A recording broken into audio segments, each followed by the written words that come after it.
This pinhole image from my archives was shot on December 20th, 2005 in downtown Albuquerque, and it was exposed on Ilford FP4 Plus black and white sheet film in a cardboard box camera. The exposure was 7 seconds, and I developed it in Rodinol 1:50 dilution stand development for 12 minutes. This image represents one of the few black and white panchromatic pinhole images that I made during the decade of the aughts, because I had mainly been a paper negative shooter.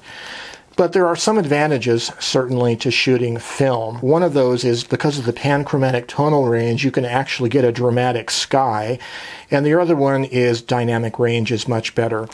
This was shot, though, on a very simple pinhole camera. This is the cardboard box camera that I used as a pinhole camera. So this started out life as a craft box at Hobby Lobby. And so it was made like this with a lid, and I cut a square hole in the bottom and I mounted this mat board shutter system. Currently there is no pinhole in the box, and there's a reason for that, but I had this little eyeball kind of decorative representation of where the shutter is. And there was some modifications to this, though, that I had to do in order to make the camera light tight, and that is on the inside of the lid I added a additional light baffle with some mat board that was taped down with ProGaff gaffer's tape, painted black, and this slot in between the inner baffle and the outer lid is where the body of the camera fits in. So it is a really good, thorough light trap. This is an enlargement of the black and white negative. This was done on Ilford Multigrade 4 fiber-based paper.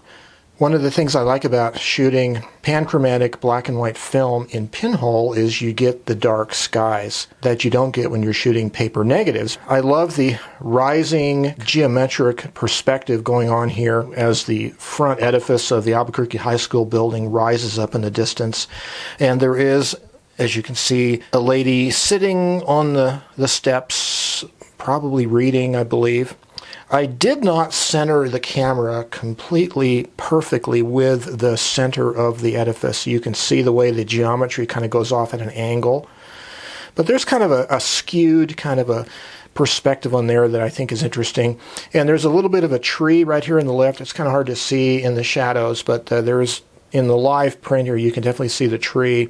The sun is striking this window right here, so this window is completely blown out, and maybe this one up here, shining sunlight right back into the camera.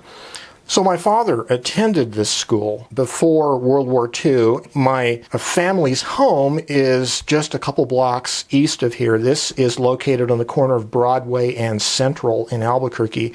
I'm sure Dad walked to school back and forth quite a lot. So this high school campus had been abandoned and left empty for decades, and finally it was retrofitted, remodeled, and turned into loft apartments. And this is right about the time that the loft apartments had just opened. This image was created about 10 years after I had started pinhole photography.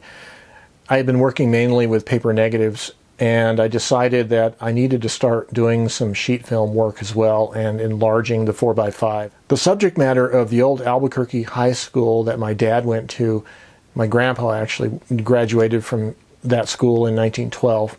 Subject matter kind of started this exploration that I began afterwards in trying to document parts of my hometown of Albuquerque. And this image was sort of a bellwether point in terms of making a really nice print, starting with a sheet of film and a really super primitive cardboard box camera. As we progress further along this series, look forward to more images from explorations with pinhole and other handmade cameras. Have a great day.